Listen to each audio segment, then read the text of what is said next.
Hello, my name is Frank, and I was born into a family deeply entrenched in the Mafia underworld. My father was the head of a notable crime family. Growing up in this environment meant that I was often met with disdain from others. My older brother, Liam, who was 12 years older than me, was groomed from a young age for a life in the Mafia, receiving top-notch education and training for this exact purpose. Observing his life, I found myself yearning for something more ordinary. I shared my thoughts with Liam one day, expressing my desire to step into the regular world and work a normal job after graduating from college. Liam understood my feelings, as he always knew that the Mafia life wasn't suited for me.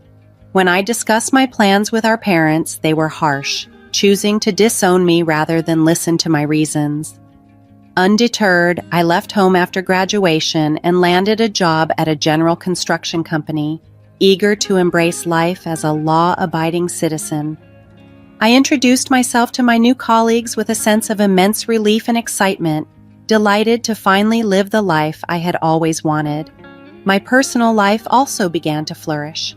I even started a relationship. At work, I was initially assigned basic tasks, but I was determined to prove my worth. My efforts paid off, and I was soon promoted to the sales team. The job was not without its challenges, especially with a difficult manager, Elizabeth, who had a reputation for being tough on her team. Many had faltered under her scrutiny, and some even faced termination. The whispers around the office suggested that Elizabeth had connections at the top, which made her nearly untouchable. Despite these obstacles, I worked tirelessly to win her respect, and eventually I succeeded. Elizabeth began to recognize my dedication and competence.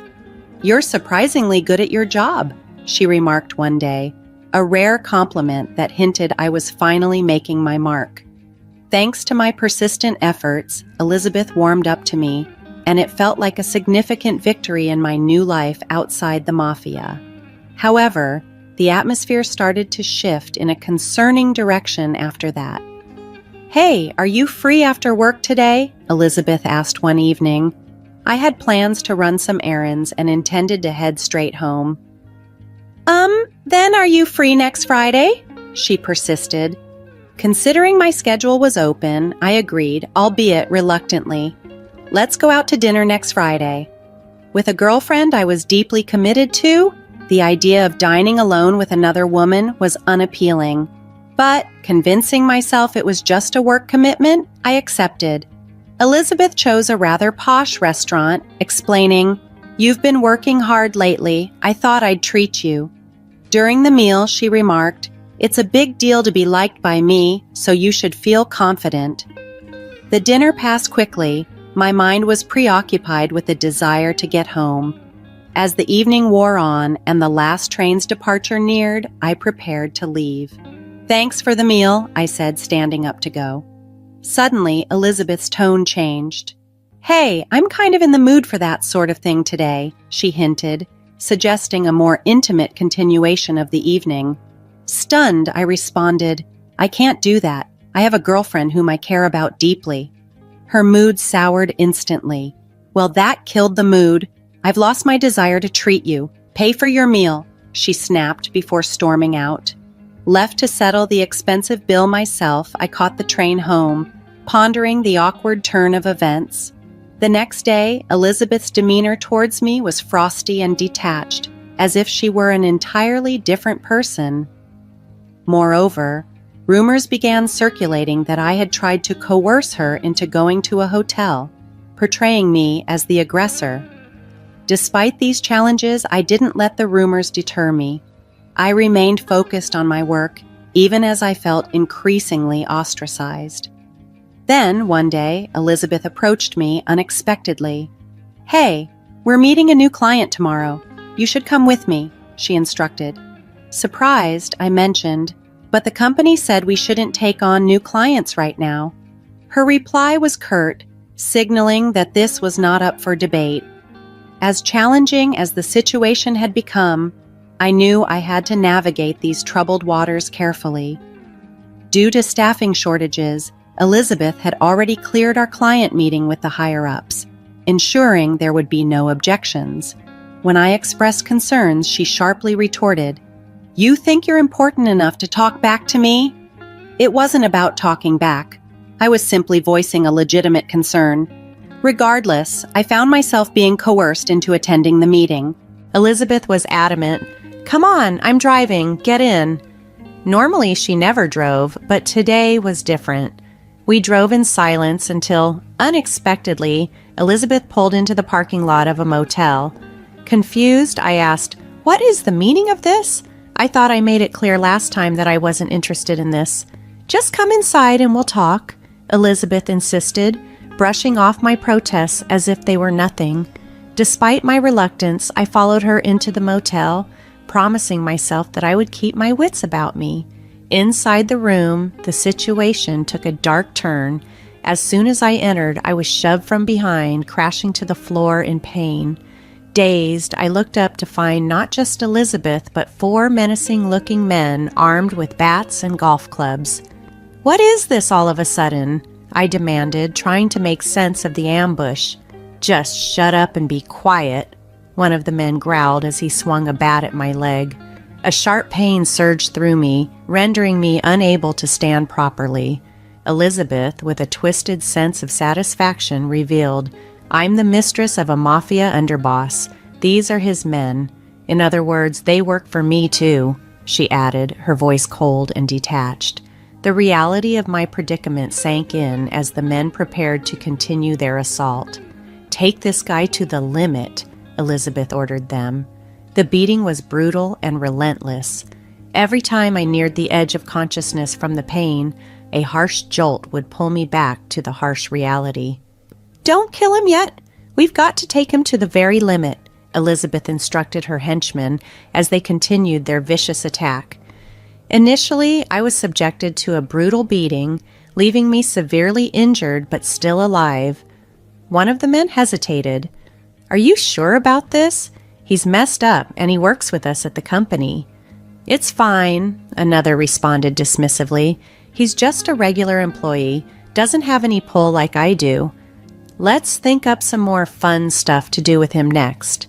As they inflicted pain and discussed their next moves with disturbing enthusiasm, I watched them closely, searching for any opportunity to escape. Doubt surfaced among them. "Is this really under the underboss's orders? This guy doesn't seem that important."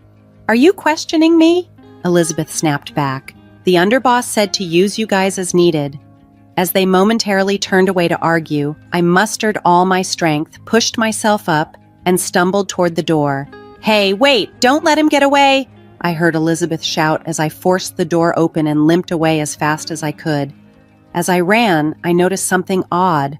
All the doors to the other rooms were wide open. I darted into one of them, slamming and locking the door behind me. Initially, they banged on the door, causing a commotion, but then resorted to shouting in the hallway, trying to intimidate me further. "You can shout all you want," one yelled. "This motel is under our control. There are no other guests, and no one's coming to help you anytime soon." Desperate, I realized I had my phone with me. But without knowing the motel's exact location, it would be difficult to direct anyone to help. They taunted from outside. "We've got orders to kill you today. No one's coming for you." "Don't underestimate Connie's family," another voice jeered, revealing their affiliation to one of the largest organized crime groups on the West Coast, a group that my brother Liam was a part of. Seizing the moment, I decided to call Liam, hoping he could pull some strings quickly. "Please pick up," I murmured, clutching my phone tightly, trying to keep my voice low enough not to be heard outside. "Hello? Frank? What's up?" Liam answered. In a hushed tone, I explained, "I'm locked in a motel room right now, managed by Connie's family. They forced me here and beat me with bats and golf clubs." "Do you know which motel?" he asked urgently. "That's the problem," I admitted, the gravity of my situation sinking in deeper. I didn't know where I was. "Got it. Don't panic," Liam said calmly over the phone. "If it's a motel, is there anything in the room that could help identify it?" Frantically searching, I spotted a flyer with a hotel name. "It looks like it's called Vista Sol Hotel. Do you know it?" "Yeah, that's close to here. I'll head over right away. Sit tight, Liam replied, and then the call ended. Just as I hung up, Elizabeth and the men burst into the room. There's nowhere to run now. Let's have some fun, shall we? Their leader sneered. Until that moment, I had been paralyzed by shock and confusion. However, knowing that Liam was on his way sparked a new energy in me. Shut up. I'm not just going to lie down and take this, I snapped back defiantly. Are you seeing how many of us there are and still talking tough? I can take you punks on my own, I challenged, my voice brimming with a mix of fear and adrenaline. One of them swung a bat towards my head, but I dodged just in time and retaliated with a fierce kick. Come at me then, you little punk, I taunted, trying to fend them off. As I squared up to continue my defense, another blow came from my blind spot. I staggered, dazed by the hit. The group laughed menacingly, closing in. Giving us trouble, kicking like that? We'll end you. Time to meet your maker, one of them threatened, lifting the bat for another strike. I braced myself, expecting the worst, but suddenly one of them intervened. Wait, he's made fools of us this much. Let's torture him a bit more, he proposed. Another chimed in with a cruel idea. First, let's strip his clothes and take an embarrassing video of him. Post that online and he might just want to die himself. Oh, that sounds super fun. Do it, do it, they jeered as they lifted me and threw me onto the bed. We'll undress you gently then, okay? This is going to be fun, they mocked. Stop! Don't touch me! I yelled, filled with despair and unable to resist their overpowering strength. But then, the sound of the motel's front door being forcefully broken down echoed through the room. What was that sound? I wondered aloud, hoping against hope that it was Liam. Why the hell are you laughing? One of them growled, puzzled and angry at my sudden change in demeanor. You're in for it now, he threatened. But I knew. What you guys are finished, I said through gritted teeth, smiling defiantly at them. Then, from the hallway, the sound of the elevator arriving could be heard. Hey, Jacob, go check it out, the leader ordered nervously. One man, bat in hand, cautiously stepped into the hallway. A tense few minutes passed, then a scream shattered the ominous silence. Then, the voice outside was abruptly cut off and the hallway fell silent. What happened? Hey, go check it out, one of the men urged his companion. Don't order me around, the other snapped back. You guys call yourselves men but have no guts. Just go. Shut up. Who do you think you're talking to? The argument escalated as tensions rose. They paused when they heard footsteps approaching the door. Quickly, they whispered among themselves, Right, as soon as they come in, we'll attack all at once. Got it? They all nodded and positioned themselves behind the door, listening as the footsteps neared. Suddenly, with a loud shout, one of the men lunged at the door, swinging his bat. Oh yeah, clean hit, he exclaimed as he grabbed the hair of the person he had struck and dragged him into the room. Take that, don't get cocky. Come on, show us your face. Still gripping his hair, the men forced his head up, only to freeze in shock the moment they saw his face. No way. It can't be, ow, damn, that hurt. Why are you here? Do I need to check in with you every time about where I am and what I'm doing? The newcomer snapped, his authority unmistakable. No, of course not, they stammered, recognizing their mistake. We thought Jacob got taken out.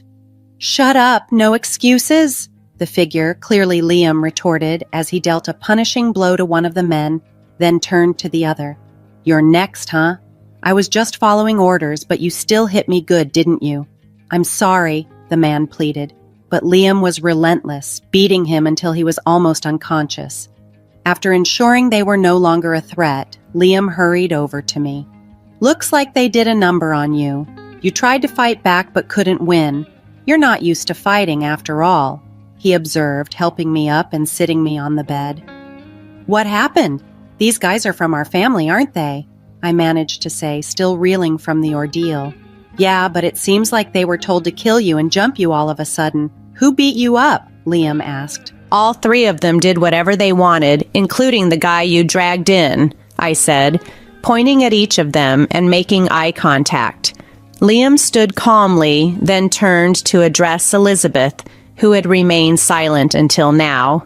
"So who the hell are you? You've got quite the attitude." "What's it to you if you're here? That means you laid hands on them and Frank, right?" Elizabeth retorted, trying to deflect. "I was just watching. I didn't do anything directly," she claimed, but it was clear she was the instigator. "So, who are you?" Liam pressed, demanding an answer. Laughing, Elizabeth finally spoke. "I'm Frank's superior. Oh, this guy doesn't do things properly at all. So I figured I'd teach him a lesson," Elizabeth declared, suggesting that bringing Mafia influence into workplace disputes was somehow a teaching tool. Liam couldn't help but laugh at the absurdity of it all. "So, can I go home now?" I asked, half in jest. "You think I'm going to say that's fine?" "I didn't lay a hand on him," Elizabeth retorted, her tone defensive yet aggressive. "That attitude of yours irked me. You couldn't handle your business on your own, so you dragged the Mafia into this?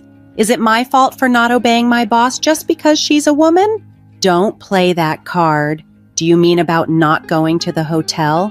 Since when are a boss's orders absolute, especially under these circumstances?" "You're messed up in the head," I countered. Elizabeth shrugged, unabashed. "I can say that I'm a boss, and no one at the company goes against what I say. How does someone just from the sales team wield that much power?" "Well, since you've seen all this, I'll tell you." "What is it then?" I demanded. "Those guys only ever wanted one thing from me, so I used the Mafia to threaten them. In other words, I gained leverage over them. That's why no one can defy me." "So, you've been firing people you don't like just like that?" I clarified, shocked by her candidness. "That's right. What's wrong with that? I'm practically carrying the company, so it's fine," Elizabeth claimed, her justification as flimsy as it was audacious. Liam, however, was visibly unsettled by this revelation. "That means you've been freely using our guys regularly, huh?" "That's right," Elizabeth admitted, then paused, looking around. "And you're not going to do anything about it, are you? After all, I'm the woman of your underboss. You wouldn't dare lay a hand on the underboss's woman, would you?" Her arrogance was palpable, but Liam called out to a nearby underling, "Hey, Eric's downstairs, right? Go get him." As the underling hurried out, Elizabeth's bravado waned slightly. After a tense wait, the underling returned with a stern-faced man named Thomas. "What can I do for you?" he inquired. "I want to ask you something. Are you keeping some woman with questionable taste around?" Liam asked directly. Thomas, looking genuinely puzzled, responded, "I don't know any woman like that. What do you mean?" Liam glared at Elizabeth, then back at Thomas. "No, I mean exactly what I said." Elizabeth, now nervous, tried to salvage her position. "I've drunk with Eric and had meals with him. I've even been close to him during those times." After a moment of contemplation, Thomas finally spoke up. "Oh, I remember now." "Remember what?" Liam pressed. "This chick was at a pub near the office," Thomas recalled, shedding light on the lesser significance Elizabeth held, contrary to her grand claims. "It seems she heard I was an underboss in the Mafia, and she came on strong," Thomas recounted with a touch of sarcasm. "So you made her your woman?" someone asked incredulously. "No way," Thomas scoffed. "A woman with such mediocre looks and a nasty personality? That's a hard pass for me, but she's been going around claiming she's my woman. Seriously? When I first met her, she was so irritating that I had to put her in her place," Thomas continued mockingly. Meanwhile, Elizabeth, who had been parading around as Eric's woman, was called out. "You're messed up in the head to think you could pull this off." "What do you mean messed up?" Elizabeth retorted defiantly. "It's not messed up." "Are all the employees at Frank's company like this?" someone in the crowd asked, half joking. "She's particularly delusional. I only realized how crazy recently," Thomas answered. The room erupted in laughter, contrasting sharply with Elizabeth's growing anger. Her face turned bright red as the reality of her deception became apparent. "So she was using my men without my knowledge, tricking them," Thomas realized aloud. These idiots fell for it. The surrounding Mafia members, who had been quietly observing, now spoke up. This woman isn't the underboss's lady after all. Guess not. You dummies got fooled by someone like her, another chimed in. She even used the underboss's name and dirtied our gang's reputation. You had plenty of opportunities to verify her claims. Didn't you think to check with him directly? Thomas criticized. This woman told us to keep it a secret from the underboss because she wanted to surprise him later with her cooperation. Good thing you punks have learned your lesson to verify facts from now on, one of the men added, mocking the gullibility of his peers. Then, one of the men who had been deceived by Elizabeth grabbed a bat and turned toward her angrily. Hey, you tricked us good. What? You guys were totally into it too? I was doing it for the bosses. If you ain't special, I ain't holding back, he said before swinging the bat and hitting Elizabeth in the stomach as hard as he could. Seeing this, Eric called out to Liam and Thomas. I got one request. What is it? Thomas asked. Mind if I get a hit in too? Go for it, Thomas replied. Eric approached Elizabeth slowly. You're gonna hit me too, even though you're a man? What the hell are you saying now? If you lay hands on me again, you're not gonna get off easy, Elizabeth threatened, tears mixing with the blood from her nose. We are the Mafia, you know. Who do you think you're threatening? Eric said before punching Elizabeth in the face with all his might. Elizabeth's response was furious and tearful. I'll never forgive you. Don't mess with me. I know people in the police too. I'll crush you even if I have to use the whole company. You think you can crush us with one measly company? All the employees at my company do whatever I say, so I can make them do anything, Elizabeth spat back defiantly. That going to happen? None of our guys are going to have anything to do with you anymore, Thomas retorted. Shut up! I can trick any number of those good-for-nothing thugs, Elizabeth declared. As she ranted, Liam took something out of his pocket, grinning. What's that? Someone asked curiously. This? Liam held up the object. It's a voice recorder. I have recorded everything up to now. What if I send this to your company? You're totally screwed, I told Elizabeth, watching her face drain of color. Adding to her dismay, I revealed, by the way, I had them film everything since these guys walked in. Just audio wouldn't be enough evidence. With video, it's undeniable. Elizabeth's desperation grew palpable. She approached Liam, clinging to him. Please, anything but that. I'll do anything. The hell are you saying? Liam scoffed. You provoked me like crazy and even lied. But frankly, I don't give a damn. It's your damn fault. Rejected by Liam, Elizabeth slumped to the floor, defeated. Frank, mind if I deal with these guys? Liam asked, pointing to the gang members who looked ashamed. It's got nothing to do with me anymore, so do what you want, I responded. My bad, I let you get hurt too. Nah, I'm grateful. This will probably make work more comfortable, I mused. Oh, about this audio and video data. Mind if I keep it for a bit? She might have done the same thing to others, so I want to look into it. Sure, I get it.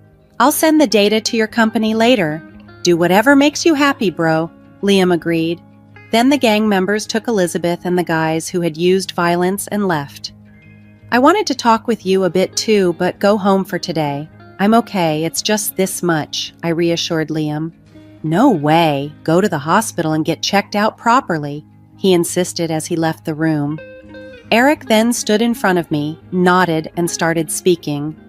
Thomas is worried about you, Frank, but that's an overreaction, right? After he got the call from you, he was more flustered than I've ever seen him. He always acts tough, but deep down, he cares about family, Eric explained. I see. So please go to the hospital for him. But he won't know if I went to the hospital or not, right? In that case, send us the medical bill from the hospital. I see. If you could consider Dawn's feelings, I'd appreciate it.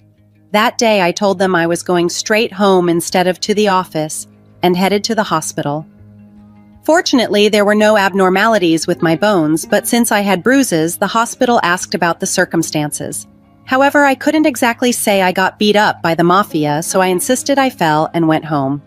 "Good morning," I greeted the next day at the office as if nothing had happened. Then, my coworkers and seniors crowded around me, curious. "What's going on?" I asked. One of my coworkers showed me an email on the company computer. It had audio and video of the incident attached, and the content was clear and presented in an easy-to-understand way. Although my name wasn't mentioned anywhere in the video and the audio was conveniently muted, the content sparked curiosity. What in the world is this about? People at the company wondered. Additionally, the email clarified that I had exposed Elizabeth's true nature, which made many at the company grateful to me. Given that the scandal involving Elizabeth had blown up, the higher-ups involved were facing ostracism, and Elizabeth herself was on the verge of being sued for causing significant damage to the company. Feeling a deep sense of gratitude towards Liam for his help, I called him after work. "Hello, Liam. Did you see the email? And did you go to the hospital?" "I went to the hospital, so I'll send a bill your way. The email was amazing, right?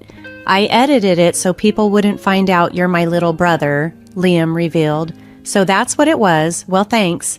You helped me out. I don't want to cause you any trouble either."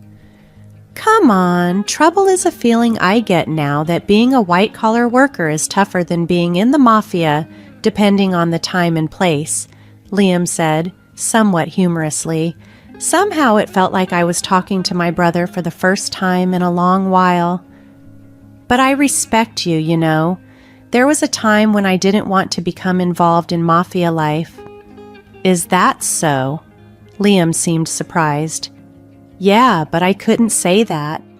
I just silently listened to what Dad said."